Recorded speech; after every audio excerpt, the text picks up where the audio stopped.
보험과 금융은 우리 삶과 가장 가까운 산업 중 하나인데요. 하지만 그 안에서 이루어지는 계산은 점점 더 복잡해지고 있습니다. 미래의 위험을 미리 예측해야 하기 때문인데요. 이제 금융계산은 사람의 손만으로는 감당하기 어려운 영역이 되었습니다. 오늘은 숫자 뒤에 숨은 금융계산의 한계와 그 해법을 짚어봅니다.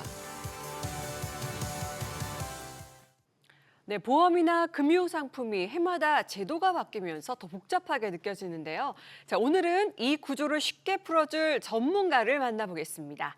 김영근 대표님 모셨는데요. 안녕하세요. 안녕하세요. 예, 어서 오십시오. 자, 보험이나 금융상품을 좀 들여다보면 약관부터 조건까지 좀 자세히 이해를 해보자 해서 살펴보는 순간 왜 이렇게 이해해야 할 내용들이 더 어려운 건지, 왜 이렇게 많은 건지 좀 부담스럽거든요. 왜 이렇게 복잡할까요? 보험은 사실 대중에게 굉장한 친숙한 상품입니다. 매달 보험료를 내고 일상 속에서 늘 접하고 있죠. 하지만 정작 그 안에서 어떤 계산이 이루어지는지, 어떤 구조로 설계되어 있는지는 대부분 잘 알지 못합니다. 매일 운전을 해도 자동차 엔진을 직접 들여다볼 일은 없는 것과 비슷하죠. 보험 안에서는 앞으로 사고가 얼마나 날지, 보험금이 얼마나 지급될지와 같은 미래의 위험을 계산하는 작업이 계속되고 있는데요. 이걸 전문용어로 계리라고 합니다. 과거에는 보험이 계산기로도 이해할 수 있는 수준이었다면 지금은 고령화, 저금리, 글로벌 규제가 겹치면서 복잡한 구조로 바뀌었습니다.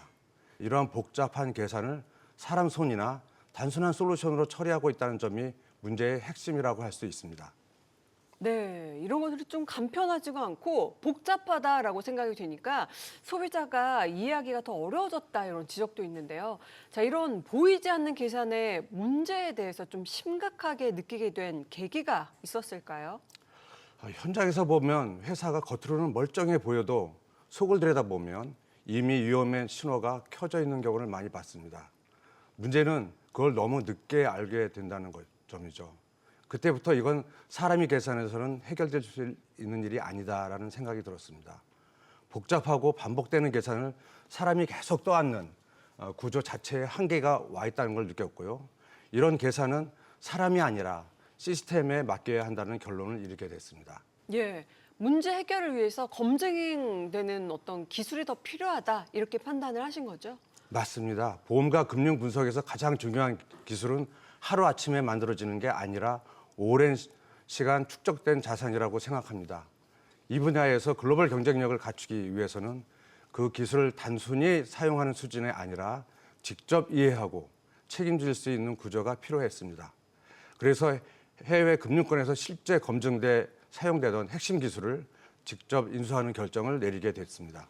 예, 해외에서 이미 검증이 돼서 운영하던 사업을 인수하셨다라고 하셨는데 그 과정이 쉽지는 않았을 것 같아요. 해외와 또 우리나라의 어떤 그런 괴리적인 부분도 있었을 것 같은데 어떤가요?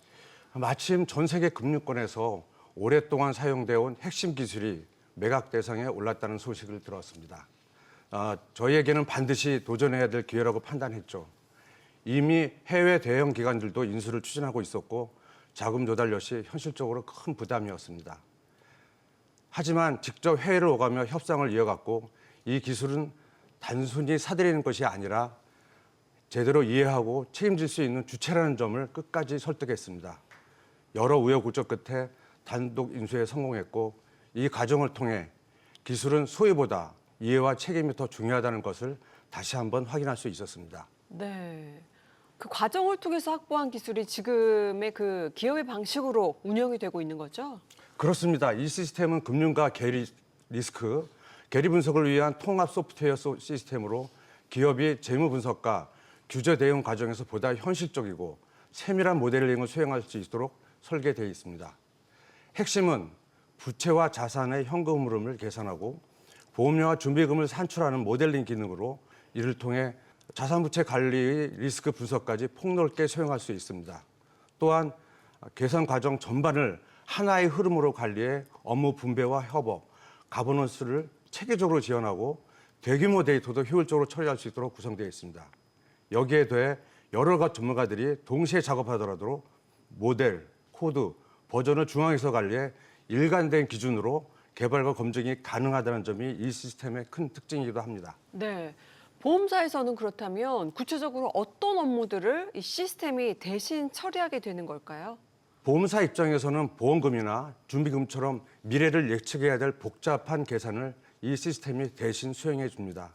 중요한 건 결과만 내놓는 것이 아니라 누가 언제 어떤 기준으로 계산했는지를 전 과정을 자동으로 기록한다는 점입니다.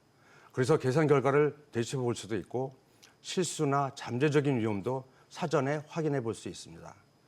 반복적이고 단순한 계산 업무가 줄어들게 되면서 담당자들은 중요한 분석이나 의사결정에 집중할 수 있게 됩니다. 네. 기존 방식과 좀 비교를 해봤을 때 이 시스템이 만들어낸 가장 큰 변화, 눈에 띌 만한 사항 어떤 것들이 있을까요? 속도도 빠르지만 가장 큰 차별점은 계산 과정을 직접 통제할 수 있다는 점입니다. 결과만 나오는 구조가 아니라 어떤 기준과 로직을 거쳐 숫자가 산출되는지까지 모두 확인할 수 있습니다. 다시 말해 계산이 보이지 않는 블랙박스가 아니라는 점입니다. 과거에는 왜 그런 결과가 나왔는지 알기 어려웠다면 지금은 문제가 생겨도 어디서 잘못됐는지를 즉시 추적할 수 있습니다. 여기에 메모리 관리 기능까지 효율적으로 설계돼 전체 처리 속도도 상당히 빠르다는 장점이 있습니다. 네. 기존 시스템 위에 이 AI 기술이 또 더해졌다 이렇게 알고 있는데 이 안에서의 AI는 어떤 역할을 하고 있는지도 궁금합니다. AI는 크게 두 가지 역할을 합니다. 하나는 현금 흐름을 기반으로 보험이나 금융 분야에서 필요한 복잡한 모델링 작업을 돕는 역할이고 다른 하나는 머신러닝이나 신경망 모델을 활용해 일반 보험의 가격 산정을 지원하는 제품군입니다. 중요한 거는 AI가 대신 판단을 내리는 것이 아니라 전문가가 보다 효율적으로 일할 수 있도록 보조하는 기술이라는 것입니다. 네. 자, 그러면 이 AI가 계산과 분석을 맡게 되면서 결과에 대한 신뢰성 문제도 굉장히 중요해질 텐데 이 부분은 어떤 방식으로 관리를 하고 계신지도 궁금합니다. 보험이나 금융처럼 정확도가 무엇보다 중요한 분야에서는 LLM이 만든 환각 효과, 즉 그럴듯하지만 틀린 답을 만들어내는 문제가 치명적일 수 있습니다.